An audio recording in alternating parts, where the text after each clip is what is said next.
Hello बच्चों, तो कैसे आप सब। उम्मीद करता हूँ आप सब सभी अच्छे होंगे। तो आज हम लोग 5.8 जो कि लास्ट एक्सरसाइज है, 5.7 तक तो हम लोग कर चुके हैं। तो 5.8 एक्सरसाइज हम लोग आज लेकर आए हैं और लेक्चर 31 तक हो गया था। तो लेक्चर 32 या 33 दो लेक्चर इसमें लग सकता है या एक ही लेक्चर में ख़त्म हो जाएगा, तो देखते हैं, बताएंगे तब पता चलेगा कि कितना टाइम लगेगा, ठीक है ना। तो ये लेक्चर लग सकता है 32 या कल तक एक 33 लेक्चर जाएगा, ठीक है ना। तो 1 से 2 लेक्चर में ये ख़त्म हो जाएगा और इसके बाद PYQ होगा। तो PYQ भी रिकॉर्ड हो रहा है, धीरे धीरे रिकॉर्ड होगा, वो भी 3-4 घंटा का रहेगा, 3-4 घंटा या 2-2.5 घंटा का रहेगा, ठीक है। तो PYQ भी आप लोग के लिए आ रहा है, तो देख लीजिएगा, ठीक है। तो ये 1 से 2 लेक्चर में खत्म हो जाएगा और प्लस में आप लोग PYQ देखिएगा, जो सारा लेक्चर का निचोड़ उसमें रहेगा, सब क्वेश्चन रहेगा सब टाइप का, ठीक है ना। तो देखिएगा, क्योंकि प्रीवियस ईयर क्वेश्चन ही मेन मायने रखेगा बोर्ड के लिए, ठीक है ना, क्योंकि वो सोल्व कर लिए तो आपके लिए आसानी हो जाएगा। और ये सब क्वेश्चन से PYQ आसान ही है, ठीक है ना। तो वो जाइएगा तो PYQ में ये सब बातें डिटेल से बताया गया है कि कैसा क्वेश्चन रहता है, कैसे क्या है, नहीं है, सब वहाँ पर बताया गया है, ठीक है ना। तो आप लोग PYQ रिकॉर्ड हो रहा है, आप लोग उसको देखिएगा जब अपलोड होगा तो, ठीक है ना। अभी 5.8 करते हैं और इसको ख़त्म करते हैं जल्दी से जल्दी और नेक्स्ट चैप्टर पर मूव ऑन करेंगे, ठीक है। तो चलिए स्टार्ट करते हैं। हम लोग का लेक्चर 32 होगा। तो देखिए, लेक्चर नंबर 32 हम लोग को पढ़ना क्या है, मीन वैल्यू थ्योरम। उसी के अंदर आता है क्या, रोल्स थ्योरम। देखिए, मीन वैल्यू थ्योरम को हिंदी में कहते हैं क्या, देखिए लिखते हैं कि मीन वैल्यू थ्योरम, क्या कहते हैं, मीन वैल्यू थ्योरम। इसी को हिंदी में कहते हैं, आप लोग हिंदी समझना चाह रहे हैं ना, तो देखिए हिंदी में कहते हैं मध्यमान। मीन का मतलब मध्य और वैल्यू का मतलब मान और थ्योरम का मतलब प्रमेय। मध्यमान का प्रमेय या फिर मध्यमान प्रमेय ही बोल दीजिए, कोई दिक्कत नहीं है, ठीक है ना। इसी के अंदर आता है क्या, रोले थ्योरम, यानी कि रोल्स थ्योरम, ठीक है ना। देखिए, इसको कहते हैं रोले का प्रमेय। अब समझिए, ये दो थ्योरम पर बेस्ड हम लोग को 5.8 में लगभग 6 क्वेश्चन है, 6 ही क्वेश्चन है, ठीक है ना। तो उसको हम लोग को सॉल्व करना है, ये दोनों थ्योरम पर बेस्ड है। ये दोनों थ्योरम कुछ नहीं है, आप लोग 5.1 में बताए थे संतता किसको कहते हैं, क्योंकि उस पर ही ना सारा क्वेश्चन बेस्ड था कि संतता कैसे है, क्या है, प्रूफ करना था, शो करना था, सॉल्यूशन निकालना था जब LHL RHL बराबर हो और उस पॉइंट पर निकालना हो, जिस पॉइंट पर निकाल रहे हैं तीनों इक्वल हो, तो क्या कहते हैं हम लोग कि वह संतता है। और क्या अवकलनीयता के लिए भी बताए थे कि जो संतता होता है मतलब कि जो बहुपद है, ये सब अवकलनीयता होता ही है। तो ये सब बताए थे, कौन डिफरेंशिएबल होता है, कौन डिफरेंशिएबल नहीं होता है। तो ये सब 5.1 5.2 में करना था, ठीक है ना। तो ये सब आप लोग पढ़ चुके हैं। कुछ ने अगर नहीं भी पढ़े हैं तो देखिए बता देते हैं। क्या बताए थे कि एक जगह से ग्राफ दूसरे जगह बनाने के लिए अगर पेन उठाने का जरूरत ना पड़े तो उसे क्या कहते हैं, संतता कहते हैं। यानी डायरेक्ट ग्राफ बन जाए, कोई पेन उठाने का जरूरत नहीं, तो संतता। सारे बहुपद संतता होते हैं, सारे रेशनल नंबर संतता। रेशनल नंबर कहने का मतलब क्या, रेशनल नंबर यानी कि परिमेय संख्या। हाँ, परिमेय संख्या सारे क्या होते हैं, पर जैसे PYQ के रूप में लिखा जा सके, ये सब सारे क्या होते हैं, ये सब सारे संतता होते हैं, ठीक है। और ये सब बहुपद जितने हैं ना, सारे डिफरेंशिएबल यानी अवकलन भी होते हैं। सारे बहुपद क्या होते हैं, अवकलनीयता भी होते हैं, अवकलन भी होते हैं, उसका अवकलन किया जा सकता है, ठीक है ना।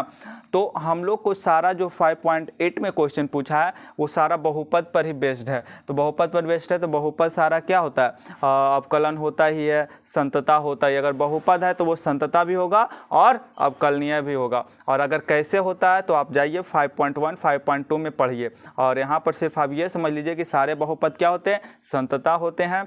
और मतलब सारे बहुपद संतता होते हैं और सारे बहुपद क्या होते हैं, अवकलनीय भी होते हैं। ये 2 पॉइंट क्लियर होना चाहिए, क्योंकि ये 2 पॉइंट पहला दूसरा यही लिखना होता है, ठीक है ना। तो ये दोनों क्लियर है तो आप लोग का अगर बोर्ड में क्वेश्चन भी आएगा ना तो टेंशन मत लीजिए, बहुपद ही देगा। तो बहुपद तो आप लिख ही दीजिएगा, संतता भी होता है, अवकलनीय भी होता है। और अगर डिटेल में पढ़ना है तो लेक्चर स्टार्टिंग वाला देखिए, शायद 2, 3 या 4 में बताया गया होगा, तो आप लोग देख लीजिएगा उसको, ठीक है ना। जहाँ 5.1 डिस्कस किया गया उसमें बताया गया, ठीक है ना। तो यहाँ हम लोग लेक्चर 31-32 में आए तो ऐसे थोड़ा आगे जो डिटेल में शुरू में बताएगा वो यहाँ पर हम कैसे कर सकते हैं, ठीक है ना। तो आप वहीं जाकर कीजिएगा।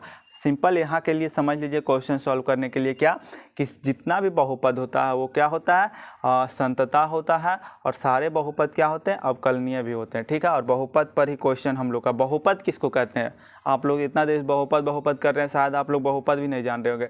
तो बहुपद का मतलब जैसे कि एक्स स्क्वायर 3x प्लस ऐसे कुछ करके कुछ लिखते हैं, जैसे चर अचर यानी वेरिएबल और कॉन्सोनेंट दोनों को जो मिलाकर नंबर बनाया जाता है ना, उसी को क्या कहते हैं, उसी को कहते हैं हम लोग बहुपद। जैसे एक्स स्क्वायर 3x लिख दिए, 5x लिख दिए, ये सब क्या है, सारे पॉलिनोमियल बहुपद है, ठीक है ना। तो यही सारा चीज़ है। तो चलिए स्टार्ट करते हैं हम लोग थ्योरम को। तो पहली बात, दोनों थ्योरम के लिए दो बात आवश्यक है। क्या, दोनों थ्योरम के लिए दो बात आवश्यक होना चाहिए। क्या, पहला शांतता और दूसरा क्या होना चाहिए, अवकलनीय। अब तीसरा बात दोनों के लिए क्या है, रोल्स थ्योरम तीसरा बात कहता है कि हमारा जो हो एफ ए नहीं होना चाहिए बराबर एफ बी, जबकि इसका तीसरा कंडीशन ये है कि एफ डैश सी जो होगा वो F B minus F A और क्या होगा बी माइनस ए, दोनों का अलग अलग है। जबकि इसको जो है ना क्या कर दिया जाए, इसको कर दिया जाए ये इक्वल नहीं, इक्वल हो, हम इक्वल नॉट लगा दिए, ये दोनों इक्वल हो। और इसमें क्या था, एफ डैश एक्स था, ठीक है ना, या सी यहाँ लिखिए, ठीक है ना, ये था। तो इसी को अगर हम लोग जीरो कर दें तो ये इधर आएगा तो क्या बन जाएगा, बी माइनस ए इधर आएगा तो जीरो, और फिर क्या हो जाएगा, यहीं से बन जाएगा F B minus F B बराबर एफ ए बन जाएगा ना, एफ बी बराबर क्या बन जाएगा, एफ ए बन जाएगा। तो मीन वैल्यू थ्योरम से ही ना रोले थ्योरम आया।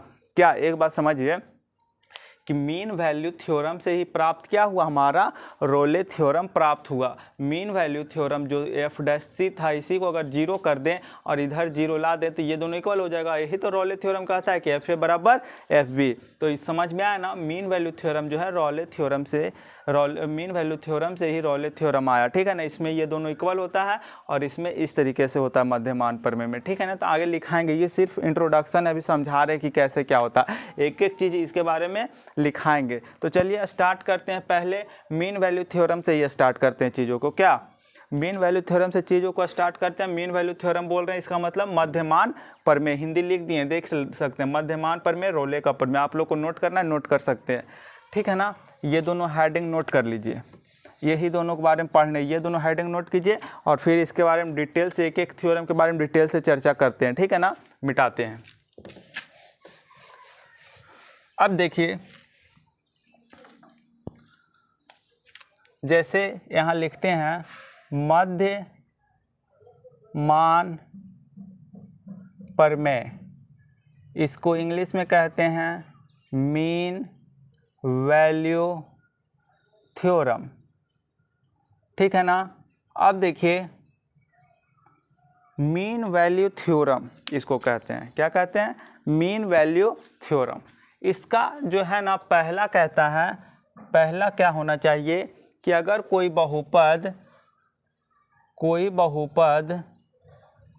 नहीं, कोई भी फलन हो एफ एक्स, तो वो क्या होना चाहिए, कोई फलन एफ एक्स, वह कोई फलन एफ एक्स हो तो वो क्या होना चाहिए, कोई फलन एफ एक्स वह संतता होनी चाहिए, वह क्या होनी चाहिए, संतता होनी चाहिए।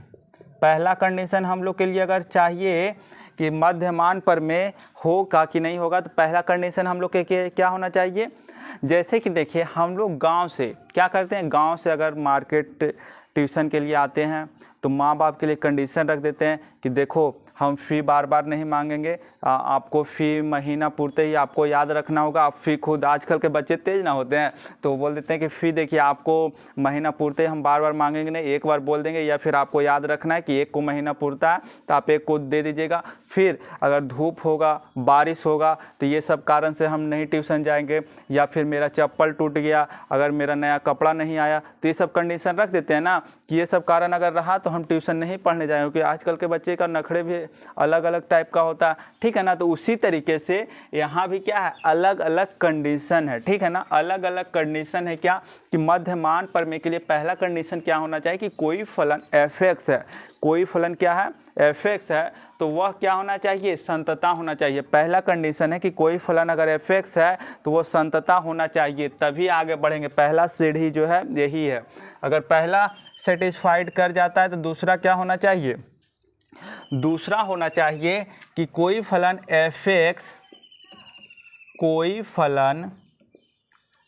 फलन f(x) वह अवकलनीय होना चाहिए। अवकलनीय मतलब डिफरेंशिएबल।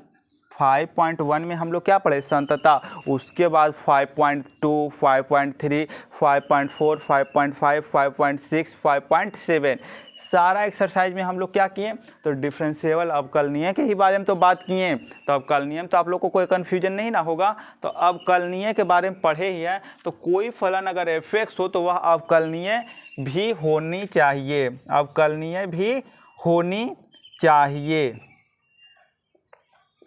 ठीक है ना। ठीक है, अब एक अंतराल देता है, देखिए एक अंतराल के बारे में बात कर लेते हैं। आप लोग इसको समझते हैं ना, कोई ए पॉइंट है, कोई बी पॉइंट है, क्या है, थोड़ा सा अंतराल के बारे में समझिए। कोई ए पॉइंट है और बी कोई पॉइंट है, ठीक है ना। इसको क्या कहते हैं, क्लोज्ड इंटरवल। क्या कहते हैं, क्लोज्ड इंटरवल।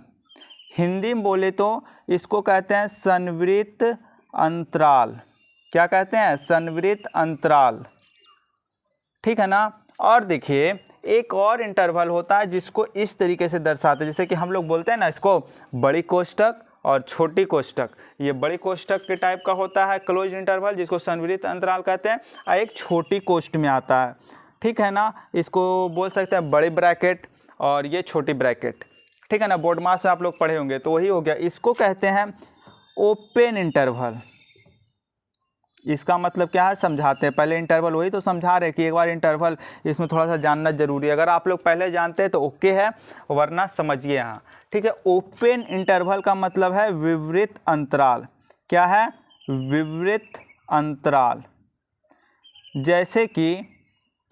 जैसे कि देखिए यहाँ पर ये है ए, ये है बी, तो अगर कोई ग्राफ इस दोनों के बीच में है तो इसका मतलब ये हो गया क्लोज्ड इंटरवल का मतलब हिंदी भी लिखा हुआ है संवृत अंतराल। क्लोज्ड का मतलब हो गया कि ए को भी लेना है और बी को भी लेना है। जैसे ये दोनों के बीच का ग्राफ, इसको तो लेना ही है, ई ग्राफ को तो लेना ही लेना है, लेकिन ए पॉइंट को लेना है और बी पॉइंट को लेना है कि नहीं लेना है, ये कौन बताएगा, ये संवृत अंतराल और विवृत अंतराल से ही पता चलेगा। किससे पता चलेगा, संवृत अंतराल और विवृत अंतराल से ही पता चलेगा। तो अगर संवृत अंतराल हो, अगर क्या हो, संवृत अंतराल हो, तो ये बी को भी लेते हैं, इस पॉइंट को भी लेते हैं और इस पॉइंट को भी हम लोग कंसीडर करते हैं, ठीक है ना। लेकिन अगर ओपन इंटरवल हो तो क्या करते हैं, इसको हम ए को छोड़ देंगे। सर्कल बनाने का मतलब क्या है, सर्कल बनाने का मतलब है कि बी पॉइंट को नहीं हम कंसीडर करेंगे और ना ही हम ए पॉइंट को कंसीडर करेंगे। क्या, ए पॉइंट को भी हम लोग कंसीडर नहीं करेंगे और बी पॉइंट को भी कंसीडर नहीं करेंगे। समझ में आ रहा है ना। जबकि ग्राफ ही दोनों के बीच का होगा, मेन जो यहाँ पर नियम है वो क्या है, ए पॉइंट पर है और बी पॉइंट पर है। क्या है, मेन जो पॉइंट है वो ए पॉइंट पर है और बी पॉइंट पर है। तो ए पर हम लोग को क्या करना है, ए पॉइंट को नहीं लेना है और बी को नहीं लेना है। कब नहीं लेना है, जब विवृत अंतराल हो, जिसको हिंदी में कहते हैं, इंग्लिश में कहते हैं क्या, ओपन इंटरवल। ओपन का मतलब ही हो जाता है, जैसे इंग्लिश से मतलब निकल रहा है, हिंदी से क्या पता विवृत किसको कहते हैं, लेकिन आप लोग को हिंदी में पढ़ा रहे थे, हिंदी नाम बताना जरूरी है। ओपन का मतलब कि उसको क्या करना, ओपन कर देना, छोड़ देना, ओपन ब्रैकेट मतलब ओपन सर्कल लगा दिए कि ना। जबकि क्लोज्ड का मतलब इसको क्लोज्ड कर देना, सर्कल को क्या कर दिए, क्लोज्ड कर देना है। इस तरीके से दर्शाते हैं हम लोग, क्या दर्शाते हैं, इस तरीके से इसको दर्शाते हैं क्लोज तरीके से। मतलब ए को भी कंसीडर करना है और बी को। क्लोज इंटरवल संवृत अंतराल में हम लोग ए को भी कंसीडर करते हैं और बी को। बीच वाला ग्राफ तो ऐसे भी होगा। और उसी तरीके से ओपन इंटरवल में, विवृत अंतराल में क्या है कि हम लोग बीच वाला ग्राफ तो इसमें भी लेंगे, लेकिन ए पॉइंट को नहीं लेना है और ना ही बी पॉइंट को कंसीडर करना है। ये हो गया विपरीत अंतराल। तो ये दोनों इंटरवल के बारे में बताना था, ठीक है ना। अब देखिए, ये आप लोग लिखना है तो लिख सकते हैं, संवृत्त अंतराल और विपरीत अंतराल, ठीक है ना। और ये दोनों तो अभी अलग से लिखना है, इसको अलग से आप लोग लिख लीजिए। इसको जो है ना, अंतराल के बारे में थोड़ा सा आप लोग को बताएं हैं कि दो तरह के अंतराल होते हैं, तो इसके बारे में बताएं, तो आप लोग अलग से इसको नोट कीजिएगा। और बाकी इस नियम में तो बता ही रहे हैं, तो एक साथ ये नियम को एक साथ रखना है, ठीक है ना। तो ये नियम तो अभी बता ही रहे हैं, पहले उसको अंतराल को अगर लिखना हो तो लिख सकते हैं अलग से, ठीक है ना। अब देखिए, कोई फलन f(x)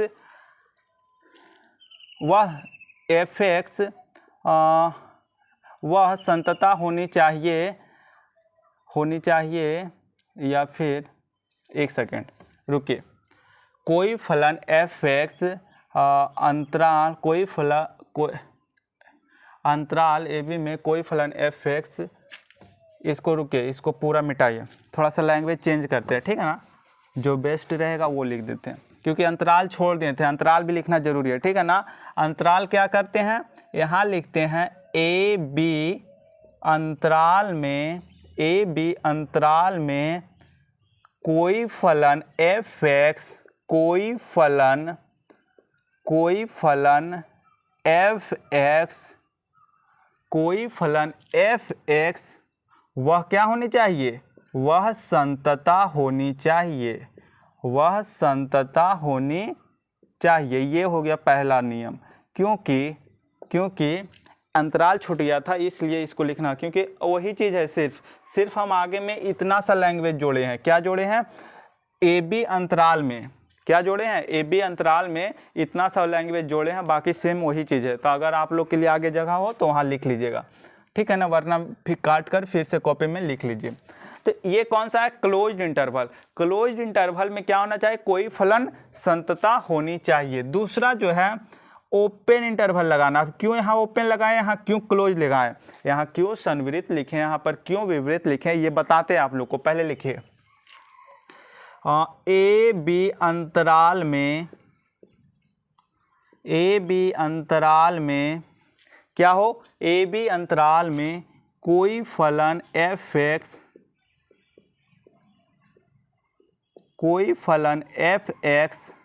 क्या होनी चाहिए, वह अवकलनीय भी होनी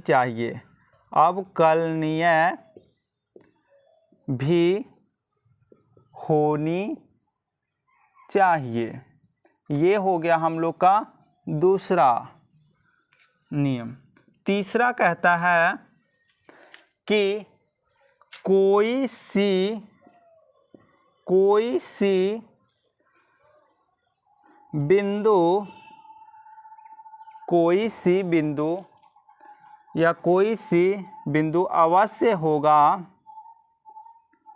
अवश्य बिंदु लिखे या ऐसे लिखते, कोई सी ही लिख देते हैं, कोई सी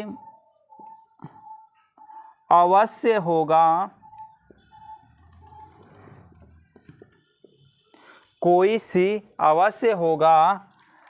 ए बी के बीच में, कोई सी अवश्य होगा ए बी में, जिससे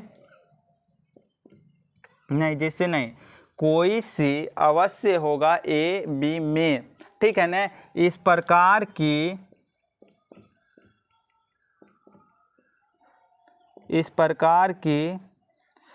f' जो होगा वो कैसे होगा, F B minus F A by B minus A. यहाँ से हम लोग क्या निकाल लेंगे, सी अवश्य होगा, कोई सी अवश्य ही होगा ए बी के बीच में, ए और बी के बीच में कोई सी अवश्य होगा, जिसको डिफ्रेंशिएट करके इस तरीके से निकाल लेंगे।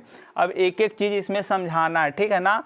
आप लोग पहले इतना नोट कीजिए, फिर बातों को आगे लेकर चलते हैं, इसको समझाते हैं आप लोग को, ठीक है ना। इसको समझाना भी तो है, तो आप लोग 3 को है जो नियम, इसको नोट कीजिए, ठीक है ना। अब देखिए, नोट कर लिए होंगे आप लोग, वीडियो रोकिएगा, नोट कीजिएगा। यहाँ पर क्लोज्ड इंटरवल यानी कि संवृत्त अंतराल लगाने का ये मतलब है कि कोई फलन f(x) वह संतता होनी चाहिए। जैसे कि यहाँ से ग्राफ आप लोग समझिएगा, यहाँ ग्राफ बता रहे हैं, इसका ग्राफ पहला क्या कहता है, पहला का ग्राफ कि वह क्या होना चाहिए, इतना ए बी में संतता होनी चाहिए। तो जैसे कि देखिए कोई ग्राफ इस तरीके से है, तो यहाँ पर ए है और यहाँ पर क्या है, बी है, यहाँ पर क्या है, बी है। तो ए और बी के बीच में ग्राफ कहीं टूट रहा है, ए और बी के बीच में आप लोग देखिए कहीं ग्राफ टूट रहा है, नहीं ना।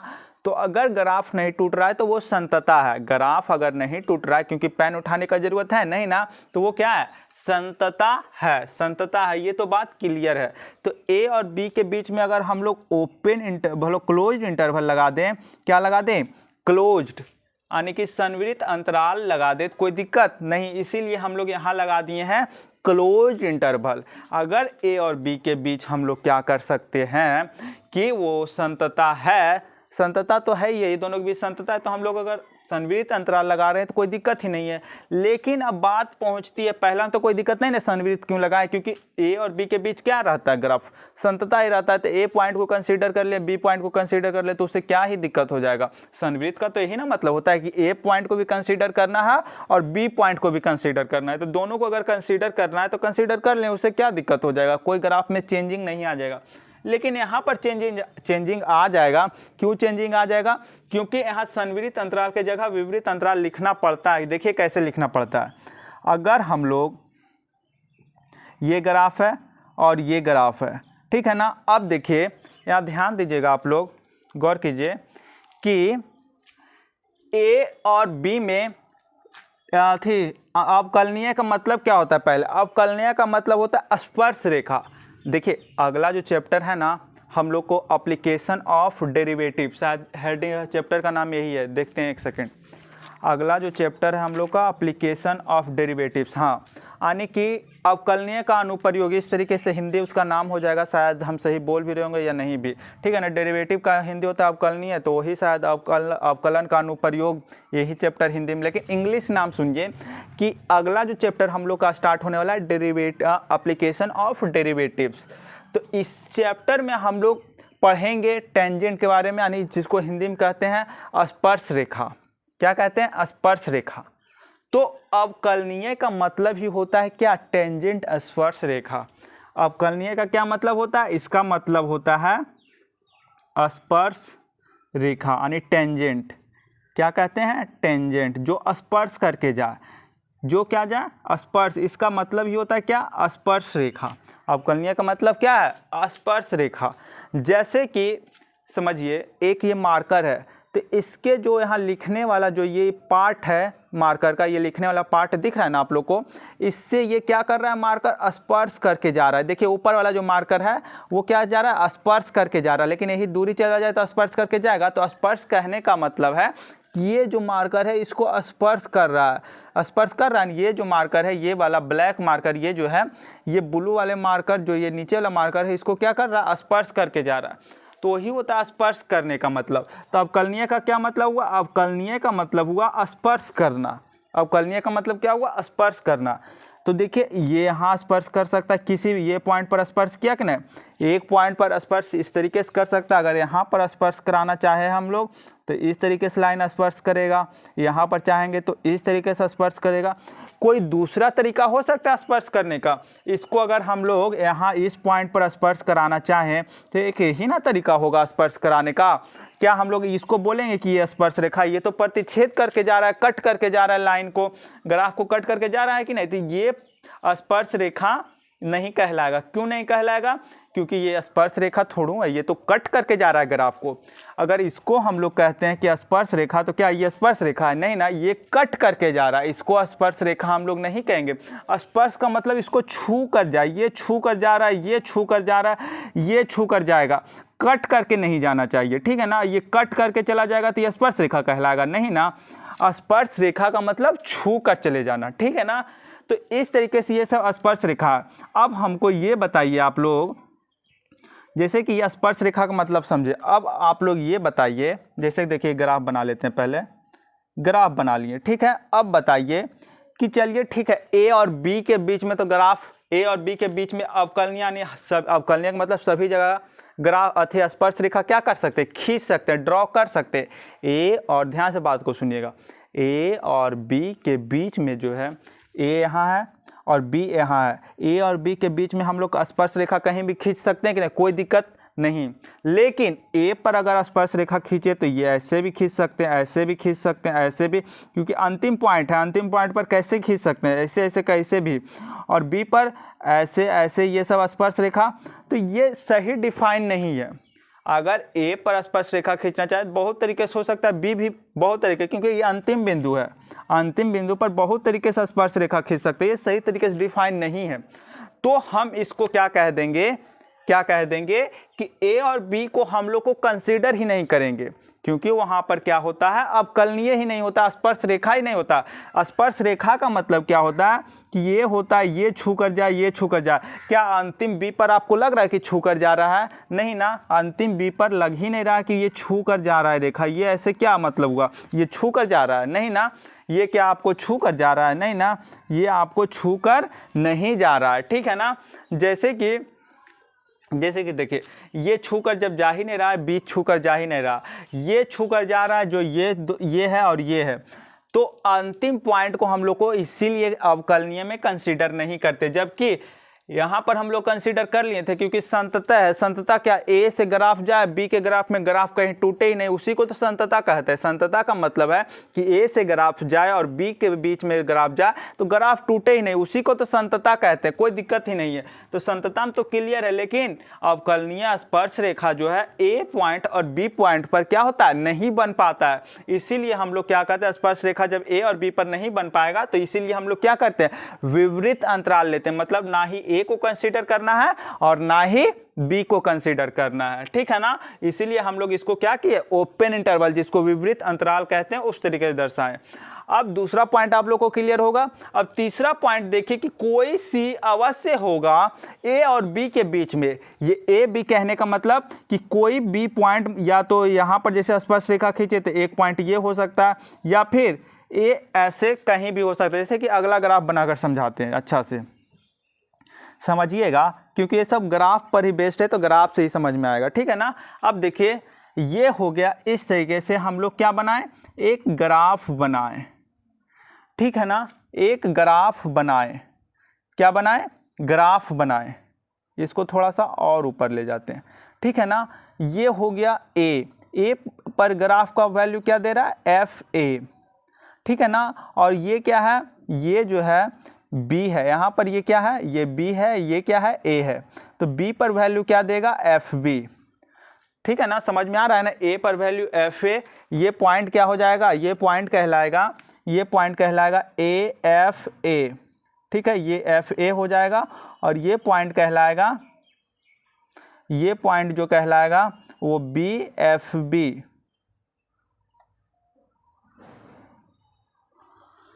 हाँ, थोड़ा सा जगह का कमी कारण छोटा छोटा लिखना पड़ेगा। देखिए, ये पॉइंट हो जाएगा ए एक्स का वैल्यू तो ए है, और वाई का वैल्यू क्या है, एफ ए है। और बी का एक्स का वैल्यू क्या है, बी है, और ये वाई का वैल्यू एफ बी है। तो ये पॉइंट हो गया ए एफ ए, और ये क्या हो गया, बी एफ बी, ठीक है ना। यहाँ समझिए, इसको और डिटेल में समझाएंगे। कोई सी अवश्य होगा, क्या, कोई सी इस ग्राफ पर अवश्य होगा, कोई सी इस ग्राफ पर जरूर होगा ए बी के बीच में, जो एफ डैश सी क्या करेगा, F B minus F A B minus A जरूर प्राप्त होगा। देखिए, इसको हम मिटाकर समझाते हैं और अच्छे तरीके से, ठीक है ना। इसको ग्राफ को तो लिखने की जरूरत नहीं, इतना तो आप लोग नोट कर ही लिए होंगे। इसको समझाते हैं, थर्ड पॉइंट को। पहला दूसरा तो क्लियर है ना, तीसरा को फिर से अच्छे से समझाते हैं। देखिए,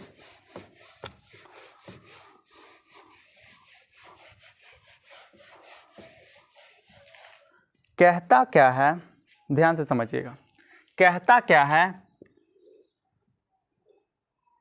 कहता क्या है, कवि इसमें कल्पना करते हैं कि ये क्या है, ये है जो है एफ ए है, ये एफ ए है। तो पॉइंट क्या बन जाएगा, ए एफ ए हो जाएगा कि नहीं। ए एक्स का मान कितना है, ए है, वाई का वैल्यू एफ ए है, और ये क्या बन जाएगा, ये जो है इसमें कभी कल्पना करते हैं कि बी है, तो ये बी एफ बी, इसका वैल्यू क्या है, एफ बी है। और यहाँ लिख देते हैं ना, यहाँ लिख देते हैं क्या, ये एफ बी है, ये क्या है, एफ बी है, एफ बी। तो ये बन जाएगा F B, B F B, ठीक है ना। अब समझिए, एक है एक्स का वैल्यू ए, तो a हो गया, y का वैल्यू एफ ए, b है जो b एफ बी।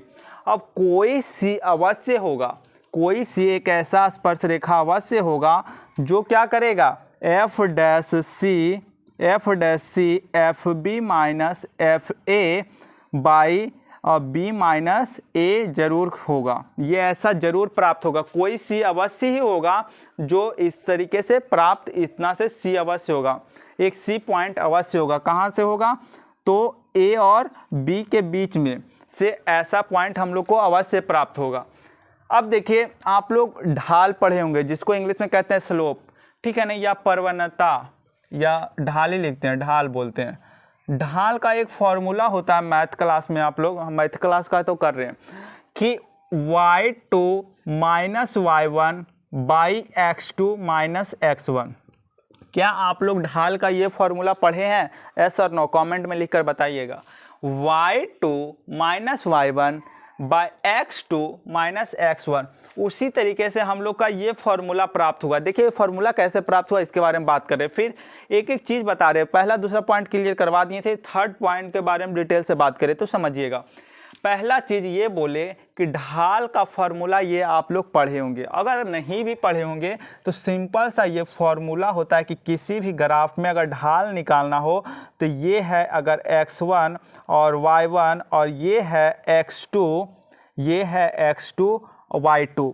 क्या बोले कि ये अगर पॉइंट है x1 y1, ये पॉइंट है x2 y2, तो हम सबसे पहले अंश में यानी ऊपर क्या करते हैं, y के कोऑर्डिनेट को सब्ट्रैक्ट कर देते हैं। क्या कर देते हैं, अंश में ऊपर में y के जो कोऑर्डिनेट है उसको क्या करते हैं, घटा देते हैं। तो जैसे देखिए लिखे y2 माइनस y1, और नीचे क्या कर देते हैं, x के कोऑर्डिनेट को घटा देते हैं। नीचे क्या है, x2 x1, तो x2 x1 को क्या कर दिए, सब्ट्रैक्ट कर दिए। x2 और x1 को क्या कर दिए, सब्ट्रैक्ट कर दिए। y2 y1 को ऊपर सब्ट्रैक्ट कर दिए और x2 माइनस x1 को नीचे सब्ट्रैक्ट कर दिए। ध्यान रखिएगा यहाँ कि पहले y2 को लिखना है, फिर y1 को लिखना है, फिर x2 को पहले लिखना है या x1 को लिखना है, ठीक है। यहाँ इतना ही बात करेंगे, ज़्यादा जो पढ़ना है डिटेल में वो तो जहाँ पढ़ना है वहाँ ही बात करेंगे, ठीक है ना।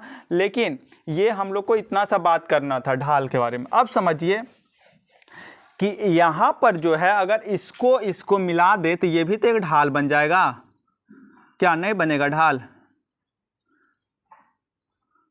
अगर इसको मिला दे तो देखिए ब्लू मार्कर से जो डॉट डॉट दर्शाए हैं, ब्लू मार्कर से डॉट डॉट जो है वो भी तो एक ढाल है, तो वो भी एक ढाल है। तो पहले हम लोग क्या करते हैं, y के कोऑर्डिनेट को सब्ट्रैक्ट करते हैं। तो ये एफ बी y के कोऑर्डिनेट है, तो F B minus F A, और क्या है x का कोऑर्डिनेट, ये तो y का कोऑर्डिनेट था, F B minus F A कर दिए।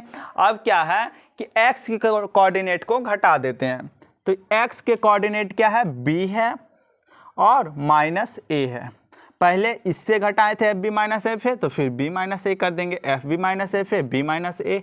ये हो गया हम लोग का ढाल बराबर। ये हम लोग का क्या प्राप्त हुआ, ये हम लोग को ढाल प्राप्त हुआ। ये चीज़ देखिए मैच कर रहा है कि ना। अब एफ डैश सी कहाँ से आया ये भी बात करते हैं। इतना तो क्लियर है इस पार्ट पर, ये क्या आया, ढाल आया ना। अब देखिए ये जो ढाल है, इस ढाल के समांतर ये दोनों समांतर होगा कि नहीं। दोनों जो ब्लू मार्कर से लिखे हैं आप लोग देखिएगा, दोनों जो ब्लू मार्कर से लिखे हैं डॉट डॉट से, दोनों समांतर दिख रहा है कि नहीं, ठीक है ना। दोनों समांतर होंगे। अब समांतर कैसे होता है, अगर दोनों का ढाल सेम हो तभी समांतर होते हैं।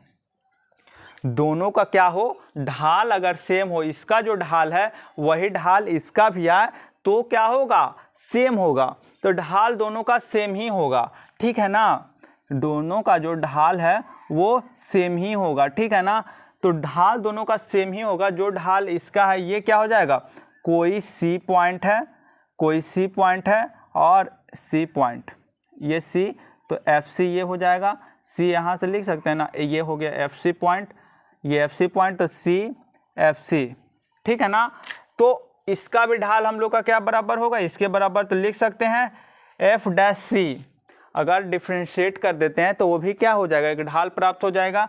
तो लिख सकते हैं F B minus F A by B minus A, ऐसा हम लोग इसलिए इक्वल लिख पाएँ क्योंकि जो समांतर है ना, दोनों समांतर रेखा का ढाल बराबर होता है। और ये भी क्या होगा, ये जो ब्लू मार्कर से लिखा हुआ है दोनों, वो दोनों समांतर रेखा है। और जब दोनों समांतर रेखा होती है तो दोनों का ढाल क्या होता है, दोनों का ढाल बराबर होता है। दोनों अगर समांतर है तो दोनों का ढाल बराबर होगा। तो दोनों का जब ढाल बराबर होगा तो हम लोग लिख ही सकते हैं कि एफ डैश सी क्या हो जाएगा, F B minus F A.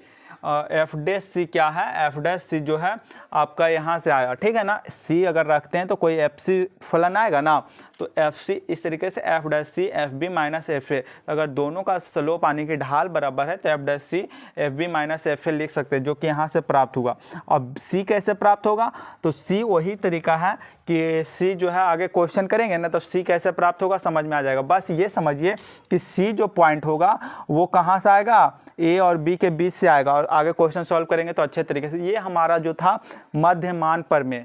मध्यमान प्रमेय का निचोड़ क्या है, तो निचोड़ बता देते हैं। अगर आप लोग को ग्राफ नोट करना हो तो ये नोट कर सकते हैं कि कैसे आया फॉर्मूला, आप लोग नोट कर सकते हैं। अगर चाहते हैं नोट करना तो, वरना नोट ही कर लीजिए, बढ़िया रहेगा। ग्राफ भी जानना चाहिए, ठीक है ना। हालांकि ग्राफ से क्वेश्चन आएगा नहीं क्योंकि बहुत ऊपर लेवल का चला जाएगा ग्राफ, ठीक है ना। और हम पीवाईक्यू में ये अच्छे से आप लोग को समझाए हैं, जिसमें डिस्कस किए हैं, तो आप लोग देखेगा तो उसमें अच्छे तरीके से समझाएं कि पीवाईक्यू जो क्वेश्चन होता है ना, एनसीईआरटी लेवल से भी बहुत नीचे का आता है, ठीक है ना। तो ये तो ग्राफ बहुत ऊंचा लेवल का चला जाएगा, तो कोई बात नहीं, इसको समझाने के लिए था, समझा दिया। अब देखिए बताते हैं इसका निचोड़ क्या है। मध्यमान प्रमेय का निचोड़ देखिए बताते हैं। मध्यमान प्रमेय का निचोड़ ये है कि पहला चीज एक बार में, पहला चीज होना चाहिए वो संतता होना चाहिए। दूसरा बात होना चाहिए कि वो क्या होना चाहिए, अवकलनीय। अगर किसी को नहीं समझ में आया तो, अगर इतना आधा घंटा डिस्कस किए आप लोग के साथ और अगर नहीं कुछ समझ में आया, किसी का अगर दिमाग से ऊपर से गया, तो आप लोग इतना समझ लीजिए कि क्या होना चाहिए, सारा क्वेश्चन हम लोग बहुपद से देगा। सारा बहुपद क्या होता है, सारा बहुपद ही संतता होता है, तो इसलिए हमको सोचना ही नहीं है, पहला कंडीशन सेटिस्फाइड कर जाएगा। और सारे बहुपद क्या होते हैं, अवकलनीय भी होते हैं। तो सारे बहुपद अवकलनीय होते हैं तो बहुपद संतता भी हो जाएगा। बहुपद अवकलनीय, हम लोग को बहुपद पर ही क्वेश्चन आएगा तो बहुपद पर संतता ही हो जाएगा, बहुपद पर अवकलनीय हो जाएगा। दूसरा नियम भी सेटिस्फाइड कर ही गया। थर्ड नियम कहता है कि एफ डैश सी रखना है, जो F B minus F A और बी माइनस ए हो जाएगा, ठीक है। और सी कोई पॉइंट ए और बी के बीच में होगा। ये क्वेश्चन सॉल्व करेंगे समझ में आ जाएगा। यही 3 नियम है, बस यही है जो हम लोग का मध्यमान प्रमेय है। क्या है मध्यमान प्रमेय, इतना सा है कि कोई संतता होना चाहिए बहुपद, अवकलनीय होना चाहिए बहुपद, और एफ डैश सी में f B minus F A B minus a b के बीच में कोई सी पॉइंट होगा। बस इतना सा हम लोग का क्या है मध्यमान प्रमेय, यही 3 पॉइंट है। क्लियर है ना आप लोग को, बस खत्म होता है। ये हम लोग का क्या है निचोड़, जो हम लोग आधा घंटा में बात किए वो 2 सेकेंड में 2 मिनट में बात कर लिए, इतना सा बात। बस ये है, संतता होना चाहिए, अवकलनीय होना चाहिए, और थर्ड जो F B minus F A B minus A, इतना नोट करना है तो नोट कीजिए। बस यही 3 नियम है, नहीं भी नोट कीजिए कोई दिक्कत नहीं, निचोड़ के रूप में हो गया। अब हम लोग रोले थ्योरम के बारे में बात करते हैं, ठीक है ना। ये हम लोग का कंप्लीट होता है मध्यमान प्रमेय। क्वेश्चन तो इजी रहेगा, बस लैंग्वेज के रूप में लिखना है। क्वेश्चन सॉल्व कीजिएगा तो आप लोग कहिएगा इससे आसान क्या ही हो सकता है, बहुत ही आसान है, ठीक है ना। तो हम लोग अब रोले का प्रमेय के बारे में बात करते हैं, ठीक है ना। मध्यमान प्रमेय के अंतर्गत ही, यानी इसके अंडर में ही आता है क्या, हमका रोले थ्योरम। रोले थ्योरम अभी शुरू में इंट्रोडक्शन में बताए थे ना कि इसी को क्या करते हैं, इसी को हम लोग क्या करते हैं, इसी के हम लोग 0 के बराबर रख देते हैं, तो ये b माइनस ए क्या हो जाता है, 0 बन जाता है। इधर लाएंगे तो F B minus F a, क्योंकि ये 0 से मल्टीप्लाई होगा तो 0 ही ना बन जाएगा, तो 0 f B minus F a, अभी शुरू में बताए थे ना, तो एफ ए एफ बी क्या हो जाएगा इक्वल। और यही हम लोग को रोले थ्योरम में आता है, यानी कि मध्यमान प्रमेय से ही हम लोग को क्या प्राप्त होता है, रोले थ्योरम। मध्यमान प्रमेय से ही हम लोग को क्या प्राप्त होता है, रोले थ्योरम। तो चलिए आइए रोले थ्योरम को ही डिस्कस कर लेते हैं। अब ये हो गया पूरा डिटेल किसके बारे में, मध्यमान प्रमेय के बारे में। अब देखिए यहाँ लिखते हैं रोले का प्रमेय, रोले का प्रमेय। शायद ये बहुत रोता होगा इसलिए इसको रोले रोले इसका माँ बाप नाम रख दिए होंगे, ठीक है ना, मजाक कर रहे हैं, ठीक है ना। रोले, रोले का मतलब, इसको मतलब क्या, ये इंग्लिश नाम हो गया रोले थ्योरम, रोले थ्योरम, ठीक है ना, रोले थ्योरम। देखिए ये रोले थ्योरम क्या कहता है, इसका भी पहला कंडीशन क्या है, इसका जो पहला कंडीशन है वो ये है, क्या है कि ए बी अंतराल में, ए बी अंतराल में, ए बी अंतराल में कोई फलन एफ एक्स क्या होनी चाहिए, कोई फलन एफ एक्स पहला सेम है जो मध्यमान प्रमेय में था, दोनों का सेम होना भी चाहिए। क्यों होना चाहिए, दोनों एक ही घर के तो सदस्य हैं, एक ही घर के सदस्य होते तो उनका गुण सारा चीज़ मिलता है कि नहीं। तो अगर एक ही घर के सदस्य हैं, क्योंकि हम बार बार ये वर्ड को रिपीट कर रहे हैं कि मध्यमान प्रमेय से ही हम लोग को क्या प्राप्त हुआ है, मध्यमान प्रमेय से ही प्राप्त हुआ है रोले का प्रमेय, तो नियम भी तो सेम ही होगा। जब उसी घर का सदस्य है तो नियम तो सेम होना लाजमी सी बात है। तो मध्यमान प्रमेय से रोले का प्रमेय प्राप्त हुआ है, तो पहला नियम देखिए सेम है कि ए बी अंतराल में कोई फलन एफ एक्स संतता होनी चाहिए। ठीक है ना, क्लियर है ना बात, संतता होनी चाहिए। दूसरी बात कहता है कि वही सेम चीज कि ए बी अंतराल में, ठीक है ना, ये हो गया विपरीत अंतराल और ये हो गया संवृत अंतराल। तो ए बी अंतराल में कोई फलन मतलब क्या, एफ एक्स, यानी कि इंग्लिश में फंक्शन, जो हम बार बार वर्ड रिपीट करते थे फंक्शन, वही तो है फलन। एफ एक्स अवकलनीय होना चाहिए, ये भी सेम नियम है, सेम नियम है कि नहीं, सेम नियम है, ये भी अवकलनीय भी होनी चाहिए। ठीक है, अब देखिए थर्ड नियम कहता है कि ए बी अंतराल में सी अवश्य होगा, सी क्या होगा, अवश्य होगा, सी बी अंतराल में सी अवश्य होगा, यानी इन्हीं के बीच में अवश्य होगा, इस प्रकार की, इन दोनों के बीच में होगा इस प्रकार की एफ बी एफ ए बराबर एफ बी, यानी कि तीसरा नियम यहाँ से नहीं, तीसरा नियम हम लोग यहाँ डायरेक्ट लिखते हैं, क्या, तीसरा नियम लिख देते हैं यहाँ से, एफ ए इक्वल होना चाहिए एफ बी। ठीक है ना, एफ ए इक्वल होना चाहिए एफ बी। थर्ड नियम चेंज हो जाता है, पहला से और दूसरा जो है सेम ही रहेगा, तीसरा चेंज हो जाता है। तीसरा क्या है, यहाँ पर इक्वल था और मध्यमान में क्या था, मध्यमान में था कि f B minus F A और बाई बी माइनस ए था मध्यमान में, लेकिन यहाँ क्या हो जाता है, दोनों इक्वल। और कैसे इक्वल होता है बताए हैं, जीरो लाकर इधर दोनों को इक्वल कर दो। ठीक है ना, ये होता है। ठीक है ना, ये हो गया हम लोग का क्या, रोले का प्रमेय, दोनों इक्वल होता है। तो इन दोनों के बीच में अगर सी निकालने बोलेगा तो सी कैसे निकालेंगे, सी अवश्य होगा, इतना अगर नियम सेटिस्फाइड कर जाएगा तो ये तो थर्ड नियम, ये अब अलग से बता रहे हैं। तीन नियम ये क्लियर हो गया, तीन नियम यहीं तक था, यहीं फुल स्टॉप हो गया तीन नियम। अब सी, अब अगर रोले का प्रमेय सत्यापित कर रहे हैं तो ये तीन नियम सेटिस्फाइड कर गया, तो हम लोग को निकालना रहता है क्या, सी पॉइंट एक निकालना रहता है। अगर रोले का प्रमेय सत्यापित करने बोले तो ये तीनों नियम सेटिस्फाइड कर जाएगा, तो सी एक पॉइंट निकालना रहता है, उसी के बारे में बता रहे हैं। जैसे उसके बारे में बताए थे ना मध्यमान में, उसमें इसमें भी रहेगा। सी अवश्य, क्वेश्चन सॉल्व कीजिएगा ज़्यादा अच्छा समझ में आएगा। सी अवश्य होगा कि,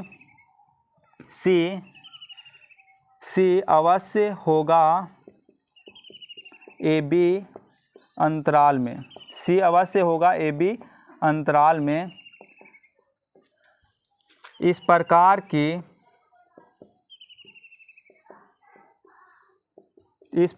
की f dash C is equal to 0 हो जाएगा।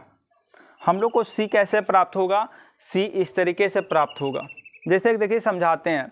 पहला दूसरा नियम तो क्लियर है ना कि ए बी में क्लोज क्यों लगाएं, क्योंकि उसी में ये संतता है, तो क्लोज लगाने में कोई दिक्कत ही नहीं है, संवृत।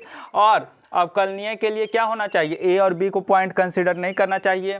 ठीक है ना, ये तो बात बता ही चुके हैं, क्योंकि देखिए ग्राफ ऐसे बनाए थे, यहाँ पर कोई अवकलनीय का मतलब स्पर्श रेखा होगा, यहाँ पर स्पर्श रेखा होगा, सही तरीके से डिफाइन ही नहीं है, लेकिन यहाँ ग्राफ के बीच में अवकलनीय स्पर्श रेखा होगा, लेकिन अंतिम 2 पॉइंट पर नहीं होगा, ये बात बताया है ना। तो पहला दूसरा तो वही बात है, तो सेम है, तो इसको मिटा देते हैं, आप लोग नोट कर लीजिएगा। अब तीसरा को समझाते हैं। तीसरा नियम बस क्या है, एफ ए एफ बी इक्वल होना चाहिए, ये भी क्लियर है, एफ ए और एफ बी इक्वल होना चाहिए। क्वेश्चन सॉल्व करेंगे तो बार बार बोल रहे हैं कि ज़्यादा अच्छा समझ में आएगा। अब देखिए सी अवश्य होगा ए बी अंतराल में, इसका ग्राफ समझिए, इसका ग्राफ समझिए, ये हो गया ग्राफ, एक सेकंड ऐसे बना देते हैं, ये हो गया ए जिसमें ये हो गया एफ ए, और ये हो गया बी जिसमें एफ बी, ये हो गया। तो क्या आप लोग को दिख रहा है, क्या ये आप लोग को दिख रहा है, ये दोनों क्या है, इक्वल ही तो है, यानी कि ए पर एफ ए आ रहा है, बी पर एफ बी, और एफ ए एफ बी सेम जगह है कि नहीं, वाई का कोऑर्डिनेट सेम है कि नहीं, वाई का कोऑर्डिनेट जहाँ एफ ए वहीं तो एफ बी है, यानी f a is equal to F b. आप लोग को दिख रहा है कि नहीं, जहाँ ए से लिखें एफ ए आ रहा है, बी से भी एफ बी वहीं तो जा रहा है, वाई का देखिए सेम है कि नहीं, वाई का सेम है, वाई का सेम है, तो एफ ए एफ बी क्या हो जाएगा, इक्वल। तो तीसरा नियम यही था ना कि एफ ए एफ बी इक्वल हो जाएगा, ग्राफ यही होगा।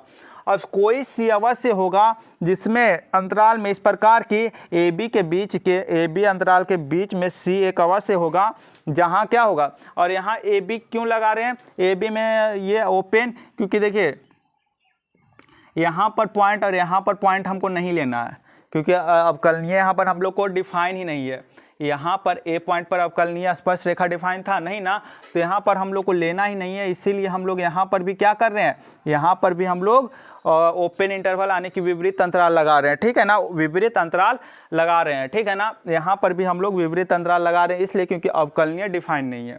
अब समझिएगा बात को कि हम लोग को बोला कि सी, ये बात में ये सिर्फ बोल रहा है कि सी जो है ए बी के बीच में अवश्य होगा। ये लाइन अगर नहीं समझ में आ रहा होगा तो सी यही बोल रहा है कि अवश्य होगा ए बी अंतराल में। सी जो है इतना लाइन ये बोलने का कोशिश कर रहा है, आप लोग समझिए अगर ये नहीं समझ में आ रहा है, ये लाइन इतना कह रहा है कि सी अवश्य होगा ए और बी के बीच में। जैसे ए बी के जगह पॉइंट रख दे 5 8, तो सी जो है 5, सी के जगह क्या रख देंगे 6, तो 6 क्या 5 8 के बीच में है ना, तो है बिल्कुल सही। तो यही कह रहा है कि सी जो है 5 और 8 के बीच में ज़रूर होगा, सी जो है ए और बी के बीच में अवश्य होगा। किस प्रकार होगा, एफ डैश सी का मतलब वही स्पर्श रेखा कि उसका जो है डिफ्रेंशिएशंस जो है वो क्या हो जाए, शून्य हो जाए, शून्य हो जाए। तो ये क्या हो जाएगा, अगर यहाँ पर हम लोग ग्राफ बनाएं, यही तो है जो हमारा क्या कर देगा, एफ डैश सी शून्य कर देगा। क्यों शून्य कर देगा, क्योंकि यहाँ का जो ये जो है एक्स एक्सिस के, ये एक्स एक्सिस है ना, ये एक्स अक्ष है, तो एक्स अक्ष के ये समांतर है। तो अगर एक्स अक्ष के समांतर है तो इसका स्लोप कितना होगा, क्योंकि हम लोग स्लोप निकालने के लिए क्या यूज करते हैं, हम लोग ढाल निकालने के लिए tan थीटा यूज करते हैं, और यहाँ थीटा कितना है, एक्स एक्सिस के पैरेलल ही है। ये क्या आपका ये जो ग्राफ है यानी स्पर्श रेखा जो है पैरेलल है यानी कि समांतर है, तो ये 0 डिग्री हो जाएगा। क्योंकि इससे अगर कोण बनाने का मतलब होता है कि कुछ इस तरीके से होता तो 30 डिग्री का बनाता या 60 डिग्री का बनाता, इस तरीके से होता, लेकिन पैरेलल कहने का मतलब है कि ये एक्स, इसको जो है ये लाइन को अगर यहाँ ला के रख देंगे तो ये डायरेक्ट रखा जाएगा, इस लाइन को अगर डायरेक्ट यहाँ ला के रखेंगे तो डायरेक्ट रखा जाएगा। नहीं, एंगल कितना बना रहा है, एक्स एक्सिस के साथ ये जो है एंगल कितना बना रहा है, 0 डिग्री, क्योंकि इसको अगर यहीं ला के रख देंगे तो रखा जाएगा, तो 0 डिग्री का एंगल बना रहा है। तो इसलिए हम लोग कह देंगे क्या कि ये इसके जो है पैरेलल तो है ही है, तो ये एफ डैश सी जो हो जाएगा क्या हो जाएगा, 0 हो जाएगा, ठीक है ना। टेंजेंट क्या हो जाएगा, 0, स्पर्श रेखा क्या हो जाएगा, 0 हो जाएगा। ये एक स्पर्श रेखा है ना, तो स्पर्श रेखा जो है, ये जो ग्राफ का जो स्पर्श रेखा है एक्स एक्सिस से समांतर है, तो इसका स्लोप भी क्या आ रहा है, 0 आ रहा है। स्लोप कहने का मतलब ढाल, और ढाल निकालते हैं किससे, tan थीटा से निकालते हैं। tan थीटा कितना हो जाएगा, tan थीटा यहाँ एंगल 0 डिग्री है, तो ढाल भी क्या हो जाएगा, 0 हो जाएगा। तो इसीलिए हम लोग एफ डैश सी को क्या लिख रहे हैं, 0 लिख रहे हैं। क्या लिख रहे हैं, एफ डैश सी को 0 लिख रहे हैं। बात समझ में आ रहा है ना। अगर दोनों समांतर है तो दोनों का बीच का एंगल कितना बन रहा है, ये ग्राफ का स्पर्श रेखा, ये एक्स एक्सिस है और एक्स एक्सिस से कितना एंगल बना रहा है, 0 डिग्री बना रहा है, तो इसका ढाल भी 0, तो इसीलिए एफ डैश सी बराबर 0 लिखे। अब अगर बात ना भी समझ में आए तो वही निचोड़ यहाँ पर भी आ जाएगा कि क्या पहला होना चाहिए संतता, सारे बहुपद देगा तो संतता ही होगा ही, अवकलनीय होगा। और तीसरा जो नियम है वो क्या कहता है, तीसरा जो नियम है वो एफ ए एफ बी क्या होना चाहिए, इक्वल। और क्वेश्चन सॉल्व करेंगे तो आप लोग को आसानी से समझ में आ जाएगा। अगर इतना क्लियर होता है तो ठीक है, वरना ये आप लोग नोट कर लीजिए। 3 नियम था, तीनों नियम बता दिए। पहला मध्यमान प्रमेय का क्या था, संतता होना चाहिए, अवकलनीय होना चाहिए, और F dash C is equal to F B minus F A by B minus A, मध्यमान प्रमेय हो गया। रोले का प्रमेय क्या कहता है, संतता होना चाहिए, अवकलनीय होना चाहिए और एफ ए एफ बी इक्वल होना चाहिए। ये था रोले का प्रमेय, आप लोग नोट कीजिए और क्वेश्चन जब सॉल्व करेंगे तो हो जाएगा आसानी से, ठीक है ना, उतना टेंशन लेने का कोई बात है नहीं। तो देखिए क्वेश्चन डिस्कस करते हैं, पहले आप लोग इतना नोट कीजिए।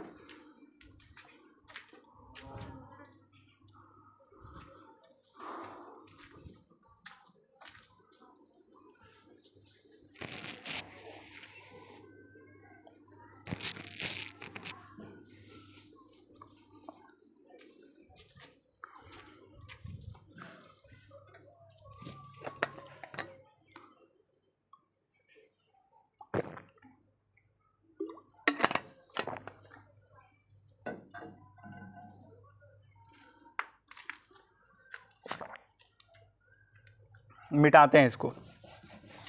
देखिए 1-2 क्वेश्चन जो एग्जाम्पल का है ना, हम यहाँ बता देते हैं ताकि आप लोग क्या कीजिएगा, एक्सरसाइज को करके लाइएगा, वरना हम कल तो एक्सरसाइज डिस्कस कर ही देंगे, ठीक है ना। तो एक्सरसाइज हम लोग कल डिस्कस करेंगे, आज हम लोग एग्जाम्पल का 2 क्वेश्चन होगा तो 2 क्वेश्चन डिस्कस कर देते हैं। देखिए पहला जो क्वेश्चन कहता है, पहला क्वेश्चन कह रहा है, इसको भी रोले पर मेरे को भी मिटा ही देते हैं, समझिएगा। पहला जो प्रमेय कहता है, रोले का प्रमेय, वो कहता है एफ एक्स बराबर, पहला जो कह रहा है एफ एक्स बराबर एक्स स्क्वायर प्लस 2, एक ये बहुपद दिया हुआ है और कह रहा है कि एक्स स्क्वायर प्लस 2 और ए माइनस 2 है और बी 2 है, यही ना कह रहा है, हाँ।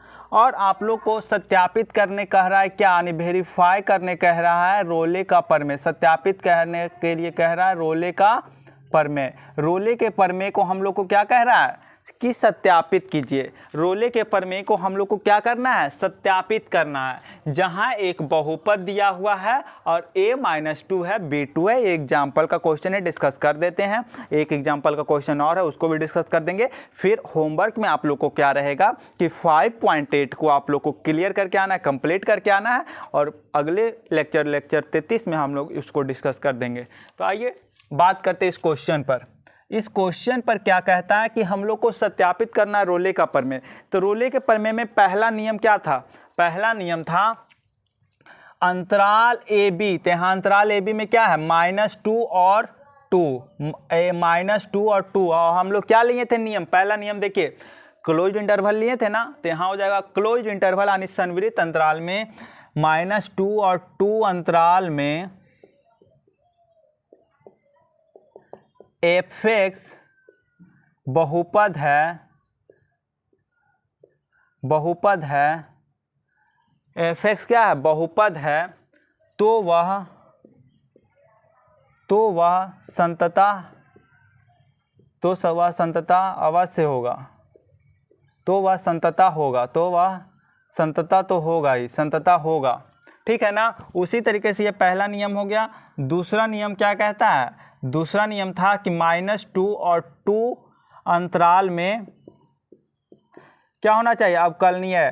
तो -2 और 2 में एफ एक्स क्या है, बहुपद है, बहुपद है, तो वह अवकलनीय भी होगा, अवकलनीय भी होगा, बहुपद है तो अवकलनीय भी होगा। तो चलिए ये दोनों नियम तो हम लोग को क्लियर है।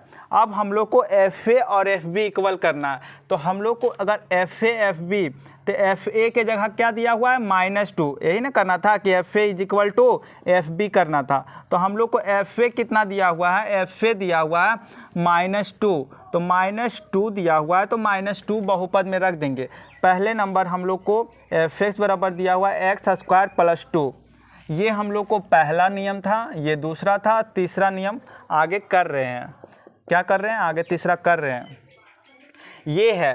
तो f -2 को रख देंगे तो -2 का होल स्क्वायर + 2 कितना हो जाएगा, -2 का स्क्वायर कितना होता है 4 + 2, ये सबको क्लियर है ना। माइनस का तो प्लस हो जाएगा, -2 बार मल्टीप्लाई होगा प्लस हो जाएगा, तो 2 का स्क्वायर + 2, 4 और 2 6, और f2 क्या हो जाएगा 2 का स्क्वायर, क्योंकि b तो यही ना है 2, तो 2 का स्क्वायर x के जगह 2 रख देंगे तो 2 का स्क्वायर + 2, 4 और 2 6। समझ में आ रहा है ना।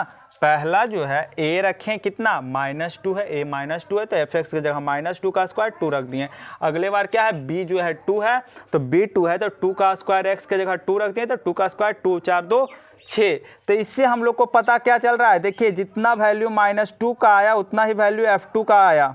समझ में आया बात। तो ये दोनों इक्वल है कि ना, f -2 का वैल्यू भी 6 आया और f2 का वैल्यू भी 6 आया, यानी कि दोनों क्या है, इक्वल है। दोनों क्या है, इक्वल है। तो हम लोग का थर्ड नियम भी सेटिस्फाइड करता है, संतुष्ट करता है। तो तीनों नियम अगर क्लियर हो तो हम लोग को क्या बोला था कि आप डिफ्रेंशिएट कीजिए फलन को। तो फलन को अगर डिफ्रेंशिएट करेंगे तो f(x) बराबर x² + 2 है। फलन क्या है, f(x) बराबर x² + 2 है। तो x² का डिफरेंशिएशन क्या हो जाएगा, पावर जो है आगे लेकर आएंगे, और पावर आगे लेकर आते हैं और पावर को एक कम भी करते हैं, तो 2 आगे आएगा तो 2 हो जाएगा, 2 में से 1 जाएगा तो 1, तो 2x हो जाएगा, और कांस्टेंट है 2 तो 2 का तो 0 हो जाएगा। तो इसका डिफरेंशिएशन क्या हो जाएगा 2x, तो f' रख देंगे, यानी कि x के जगह c रख देंगे तो 2c हो जाएगा। अब देखिए हम लोग को क्या बोला था कि f' बराबर क्या होना चाहिए 0, f' बराबर क्या होना चाहिए 0। ये हम लोग को बोला था ना c पॉइंट निकालने के लिए। पहला दूसरा तीसरा नियम तो हम लोग क्लियर कर दिए, पहला दूसरा नियम तीसरा नियम क्लियर कर दिए, एफ ए बराबर एफ बी। अब हम लोग डिफ्रेंशिएट करते हैं तो 2x प्राप्त होता है, जहां हम लोग c पुट कर देते हैं तो 2c प्राप्त होता है। क्लियर है। अब हम लोग को बोला था क्या कि अगर c एक पॉइंट अवश्य होगा जिसका f' बराबर 0 होगा। हम लोग को बोला था ना कि एक क्या, अब f' बराबर क्या है कि f' बराबर आपको एक 0 होगा तो c एक पॉइंट अवश्य प्राप्त होगा। तो कैसे प्राप्त होगा f' हम लोग को क्या प्राप्त हुआ, हम लोग क्वेश्चन से क्या प्राप्त किए, क्वेश्चन को जब सॉल्व किए तो हम लोग को f' प्राप्त हुआ 2c। f' जो प्राप्त हुआ, हम लोग को क्वेश्चन सॉल्व किए तो 2c प्राप्त हुआ, डिफरेंशिएट किया और c का वैल्यू पुट किए तो 2c प्राप्त हुआ।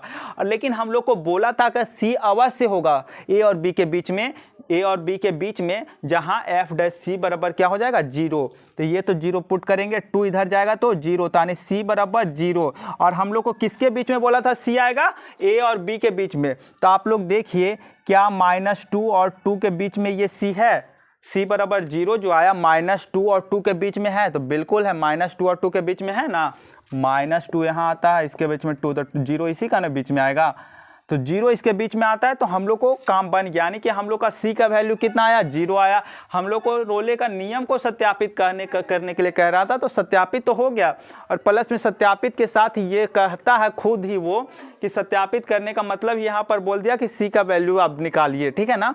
आप लोग क्या कीजिए, c का वैल्यू निकालिए, क्योंकि रोले का प्रमेय ही तो यही था। रोले का प्रमेय में आप लोग को बताए थे ना कि तीनों नियम सेटिस्फाइड करे, और तीनों नियम सेटिस्फाइड करके आपको एक c का वैल्यू निकालना रहेगा। c का क्या निकालना रहेगा, एक वैल्यू निकालना रहेगा। तो तीनों नियम सेटिस्फाइड किया, हम उसको डिफरेंशिएट किए, c का वैल्यू पुट किए तो 2c आया। अब 2c आया तो हम लोग को बोला था कि एक c अवश्य होगा a और b के अंतराल में, जहां f' 0 होगा तो f' हम लोग को 2c प्राप्त हुआ, जहां से 2 उधर भेजे तो c हमको 0 प्राप्त हो गया। इतना सा था, और यही था रोले का प्रमेय। पहला आप लोग को क्लियर है ना, क्लियर है। इसको मिटाते हैं, आप लोग नोट कर लीजिए, ठीक है ना। अब एक क्वेश्चन जो है आप लोग को रोले प्रमेय पर था और एक जो है मीन वैल्यू थ्योरम पर एग्जांपल में दिया हुआ। तो रोले प्रमेय क्लियर है, आप लोग 5.8 सॉल्व कीजिएगा और मीन वैल्यू थ्योरम पर एक क्वेश्चन है उसको भी डिस्कस कर देते हैं, ठीक है ना। इसको आप लोग नोट कर लीजिएगा।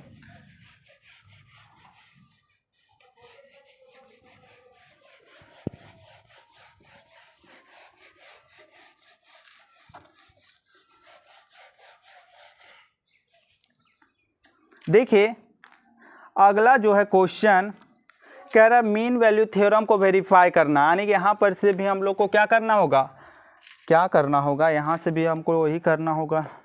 देखिए फंक्शन जो दिया हुआ, फलन जो दिया f(x) बराबर x स्क्वायर, और कह रहा है इंटरवल जो दिया है 2 4, इंटरवल 2 4, यानी a का वैल्यू ये हो गया, a का वैल्यू ये हो गया और b का वैल्यू कितना हो गया 4। a का वैल्यू 2 हो गया, b का वैल्यू 4 हो गया। और हम लोग को सत्यापित करने क्या कह रहा है, वेरीफाई करने का मतलब सत्यापित करना है क्या, मध्यमान प्रमेय, मध्यमान प्रमेय, ठीक है ना। मध्यमान प्रमेय यानी कि c का वैल्यू यहाँ पर भी हम लोग को निकालना होगा, ठीक है ना। तो अब समझिए, क्या समझिए आप लोग कि यहाँ से पहला नियम हम लोग को सॉल्यूशन में क्या है, हम लोग को पहला नियम सॉल्यूशन में यही कहता है कि 2 4 अंतराल में 2 4 अंतराल में f(x) एक बहुपद है। f(x) सेम लाइन वही लिखना है, ठीक है ना। अब देखिए हम तो लाइन वो याद नहीं कर लिए, पहले वाला जो सेम ही लिखाएगा, हालांकि आप सेम बैठाकर लिख सकते हैं, कोई दिक्कत है नहीं। अब हमको तो याद नहीं ना कि पहले लाइन क्या लिखे, तो थोड़ा बहुत 1-2 शब्द का चेंज हो सकता है, तो आप लोग देख लीजिएगा। 2 और 4 अंतराल में f(x) एक बहुपद है। अगर f(x) एक बहुपद है तो वह क्या होगा, तो वह संतता भी होगा। देखिए लाइन सेम है, भले 1-2 वर्ड का इधर उधर हो गया होगा, लेकिन उससे कोई दिक्कत नहीं है। अब जरूरी थोड़ा हर बार चेंज करेंगे तो 1-2 वर्ड तो चेंज हो ही जाएगा, लेकिन अगर आपको अगर सेम ही लिखना हो तो सेम भी लिख सकते हैं, एक A to Z सेम लिख दीजिएगा। तो इतना अंतराल में f(x) एक बहुपद है तो वह संतता होगा, वह संतता होगा। अगर बहुपद है तो संतता होगा ही। दूसरा नियम कहता है कि 2 4 अंतराल में f(x) एक बहुपद है, f(x) एक बहुपद है तो वह अवकलनीय भी होगा, तो वह अवकलनीय भी होगा। ये दोनों नियम तो सेटिस्फाइड कर गया, क्योंकि x स्क्वायर तो एक बहुपद है ना, उसमें कोई डाउट नहीं ना किसी को, तो x स्क्वायर एक बहुपद है। थर्ड नियम क्या है कि एक c अवश्य होगा, c अवश्य होगा, तानी कि हम लोग को क्या निकाल लेना, fa निकाल लेना। fa की जगह क्या है 2, और हम लोग को पहले नंबर बहुपद क्या दिया हुआ x स्क्वायर, तो f2 बराबर निकाल लेंगे 2 का स्क्वायर यानी कि 4, और यहाँ पर क्या निकाल लेंगे 4 का, तो 4 का स्क्वायर 16। देखिए दोनों इक्वल भी नहीं ना आते हैं, रोले का तो प्रमेय ऐसे भी नहीं लगेगा, हम लोग को रोले का प्रमेय लगाने भी नहीं बोला। रोले का प्रमेय अगर लगाने बोलता तो यहाँ नहीं लगता, क्योंकि FA FB इक्वल है नहीं ना, FA FB इक्वल होता था तब रोले का प्रमेय लगता था। तो हम लोग तो ऐसे भी मध्यमान प्रमेय निकाल रहे हैं।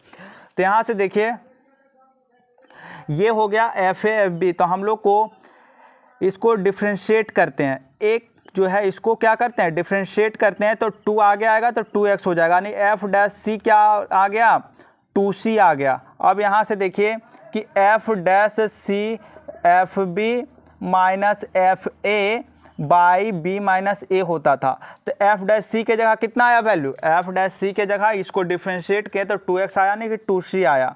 और FB का वैल्यू क्या है, FB कहने का मतलब क्या, FB कहने का मतलब क्या 4, और FA कहने का मतलब 2, यही ना है। यहाँ से हो जाएगा 4 माइनस 2, क्लियर है। अब देखिए F4 का वैल्यू 16 आया और F2 का वैल्यू 4 आया, और 4 में से 2 जाएगा तो 2, यानी 2c बराबर 16 में से 4 गया तो 12/2, 2 छक 12। अब इसको कहाँ लिखें, इसको यहाँ पर लिखते हैं, ठीक है ना। ये हो गया स्टेप ये पहला स्टेप है, देखिए नंबर डाल देते हैं, आप लोग नोट कर लीजिएगा लाइन बाय लाइन, ठीक है। ये दूसरा स्टेप हो गया, ये तीसरा स्टेप हो गया, पहला स्टेप, दूसरा स्टेप। ये नंबर आप लोग नहीं डालिएगा, आप लोग के नोट करने के लिए बता दे रहे हैं। ये पहला लिखेगा, फिर दूसरा यहाँ लिखेगा, तीसरा यहाँ लिखेगा। और देखिए यहाँ से 2c बराबर क्या हो जाएगा, 16 में से 4 जाएगा तो 12/2, 2 छक 12, 2 छक 12 यानी 2c बराबर 6, यानी कि हो जाएगा क्या, 2 इधर आएगा तो c बराबर 6/2, यानी कि c बराबर क्या हो गया, 2 तिया 6, थोड़ा बड़ा लिखते हैं ना, 2 तिया 6, यहाँ 2 से कटेगा तो 2 तिया 6, यानी c बराबर कितना आ गया, 3। अब देखिए 2 और 4 के बीच में 3 है कि नहीं, 3 जो आया वो 2 और 4 के बीच में प्राप्त हुआ कि नहीं, प्राप्त हुआ ना। तो इससे हम लोग को रोले का प्रमेय भी सत्यापित हो गया। मध्यमान प्रमेय, पहला संतता, अवकलनीयता, और इसको डिफ्रेंशिएट एफ बी निकाले, एफ ए निकाले, मतलब 2 पर निकाले, 4 पर निकाले और उसको डिफ्रेंशिएट किए तो 2x आया, तो 2c हो गया, यानी कि डिफ्रेंशिएट किए तो 2x आया, c पॉइंट पुट किए तो 2c आया। अब वही चीज़ है कि इसको लगा दिए फॉर्मूला को, ये 2c कैसे आया पता चला ना, कि f' बराबर c को वैल्यू को पुट किए तो 2c आया। f' बराबर होता है fb माइनस fa 4 - 2। अब 2c बराबर 16 - 4/2, ये तो ठीक है, इसको 16 यहाँ से निकालनी है, पुट किए, 4 यहाँ से निकाले, पुट किए। अब देखिए इसको यही से सॉल्व किए तो c 3 आया, और c जब 3 आया, क्योंकि 2c 16 में से 4 गया 12, 2 छक 12, 2c 2 तिया 6, तो क्या आया, c 3 आया। 3 जो है 2 और 4 के बीच में है, इसलिए मध्यमान प्रमेय को भी सत्यापित कीजिएगा तो आप लोग को क्या आएगा, एक ऐसा c का वैल्यू आएगा जो उस अंतराल के बीच में होगा, ठीक है। और रोले का प्रमेय भी सत्यापित कीजिएगा तो एक c का वैल्यू अवश्य आएगा जो वो दोनों अंतराल के बीच में होगा। इस तरीके से हम लोग को मध्यमान प्रमेय और रोले का प्रमेय समाप्त होता है। इसका इंट्रोडक्शन पूरा डिटेल में बातचीत कर लिए हैं, लगभग 1 घंटा हुआ है। और हम लोग क्या करने वाले हैं, हम लोग अगले लेक्चर, एक लास्ट लेक्चर होगा, final full and final lecture number 33, जिसमें हम लोग बात करेंगे क्या, 5.8 का जो भी क्वेश्चन है, 6 क्वेश्चन, उसको डिस्कस करेंगे, फटाफट ख़त्म करेंगे, ठीक है। तो इस तरीके से कल हम लोग का लेक्चर, ये चैप्टर ख़त्म हो जाएगा। और PYQ के बारे में जो है आप लोग का रिकॉर्ड हो रहा है, जैसे रिकॉर्ड हो जाएगा 2.5-3 घंटा का रिकॉर्ड होगा, तो जब भी रिकॉर्ड होगा, अपलोड होगा, तो आप लोग PYQ देख लीजिएगा, ठीक है। फिलहाल तो अभी टाइम लगेगा, तो यहाँ आप लोग 5.8 को क्लियर कीजिए और ख़त्म कीजिए। और लेक्चर 33 कल होने के बाद आफ्टर देन उसके बाद क्या करेंगे, हम लोग नए चैप्टर पर मूव करेंगे, ठीक है। इतना सा बात था, तो ओके, बाय बाय।